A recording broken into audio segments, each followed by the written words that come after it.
Salam jumpa dengan Kirana Kelana, terang ilahi bagi pengembara insani. Kirana Kelana pagi ini bertema dari Mesir kupanggil anakku. Teks Alkitab dari Matius pasal 2 ayat 13 sampai dengan 15 dan ayat 19 sampai dengan 21. Setelah orang-orang Majus itu berangkat, nampaklah malaikat Tuhan kepada Yusuf dalam mimpi dan berkata, "Bangunlah, ambillah anak itu serta ibunya, larilah ke Mesir dan tinggallah di sana sampai aku berfirman kepadamu. Karena Herodes akan mencari anak itu untuk membunuh dia."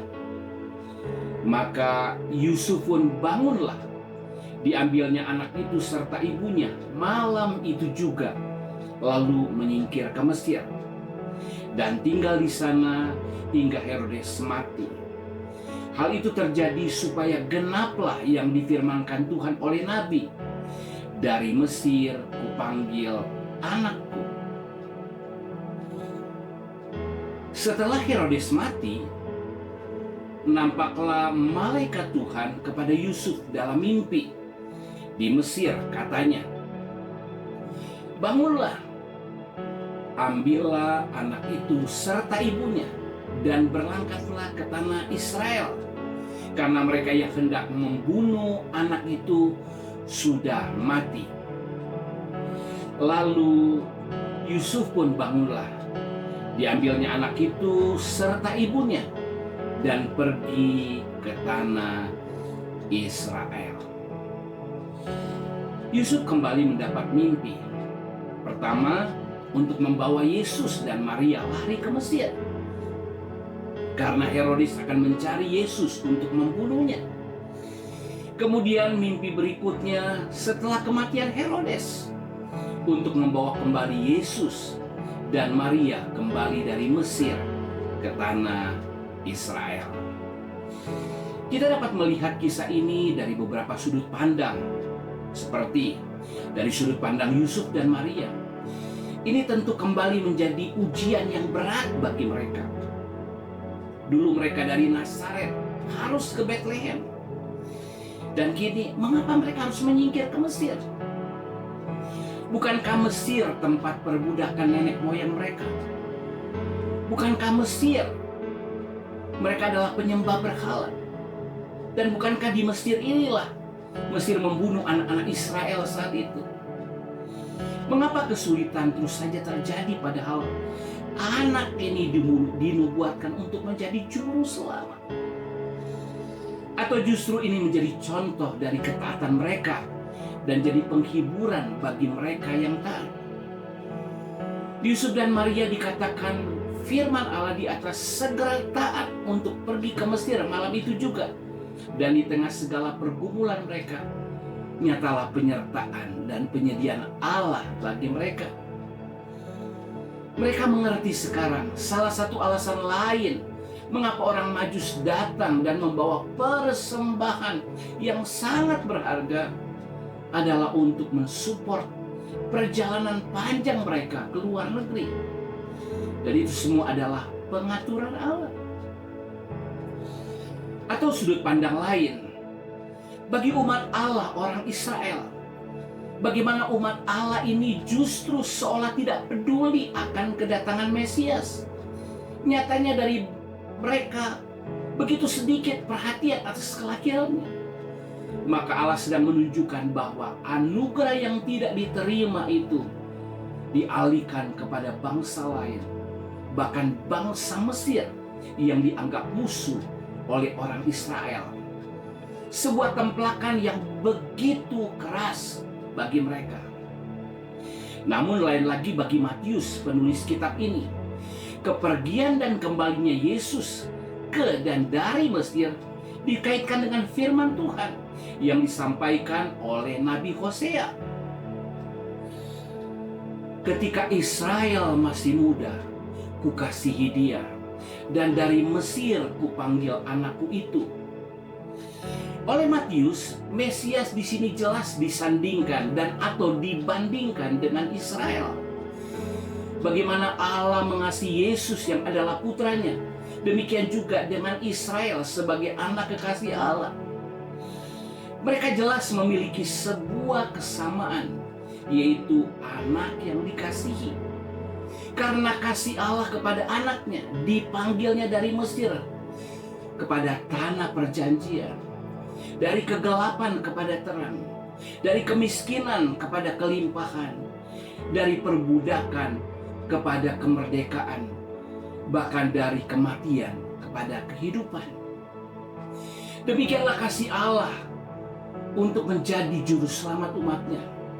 Yesus begitu diserupakan dengan umat yang akan ditebusnya. Bayangkan sejak dini, sejak ia belum dapat berbuat apa-apa, ia begitu mengalami penghinaan dan penolakan yang bertubi-tubi. Untuk kelahirannya saja tidak ada kamar penginapan yang pantas untuk menerima dia. Selanjutnya di sini kita melihat tidak ada tempat yang pantas untuk ia tidur tenang di masa batita atau balitanya. Di balik kesamaan dan keserupaan ini, jelas ada perbedaan yang sangat mencolok. Mari perhatikan konteks kitab Hosea tadi. Makin kupanggil mereka, makin pergi mereka itu dari hadapanku. Mereka mempersembahkan korban kepada para Baal dan membakar korban kepada patung-patung. Padahal akulah yang mengajar Efraim berjalan dan mengangkat mereka di tanganku. Tetapi mereka tidak mau insaf bahwa aku menyembuhkan mereka.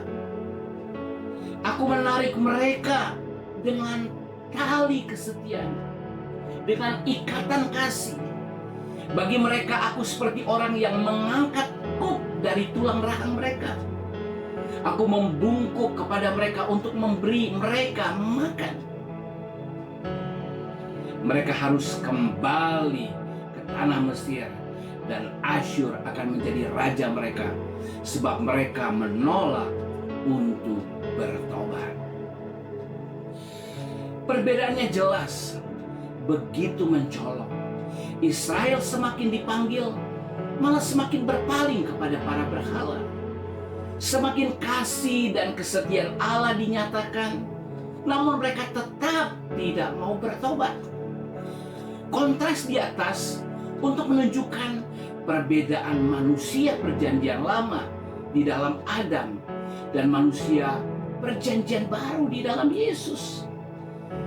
Penyingkiran dan pemanggilan Mesias dari Mesir jelas memberikan sebuah makna yang besar. Perhatikan firman Allah. Seperti ada tertulis, manusia pertama, Adam menjadi makhluk yang hidup, tetapi Adam yang akhir menjadi roh yang menghidupkan. Tetapi yang mula-mula datang bukanlah yang rohania, tetapi yang alamiah. Kemudian barulah datang yang rohania. Manusia pertama berasal dari debu tanah dan bersifat jasmani. Manusia kedua berasal dari sorga. Umat Israel adalah umat perjanjian lama, keturunan manusia pertama, Adam yang awal, yang bersifat alamiah. Sedangkan Yesus Kristus adalah umat perjanjian baru, manusia kedua, Adam yang akhir, yang bersifat rohani. Perjanjian lama diawali dengan kematian Adam dan bahkan diakhiri kutuk bagi seluruh bumi. Perjanjian baru diawali dengan kehidupan Yesus dan diakhiri dengan berkat bagi seluruh makhluk. Faktanya sekarang adalah kita semua dipanggil dari Mesir yang bersifat bumi, lambang dunia yang berdosa ini, kepada Yerusalem baru yang bersifat surgawi. Apakah respon saudara? Pertanyaan sekarang adalah, apakah kita keturunan Adam yang awal, manusia pertama itu semata, yang bersifat alamiah dan bumiah? Atau maukah atau sudahkah kita menjadi keturunan Adam yang akhir, manusia kedua itu yang bersifat rohaniah dan sorgawi? Haleluya, Tuhan Yesus memberkati.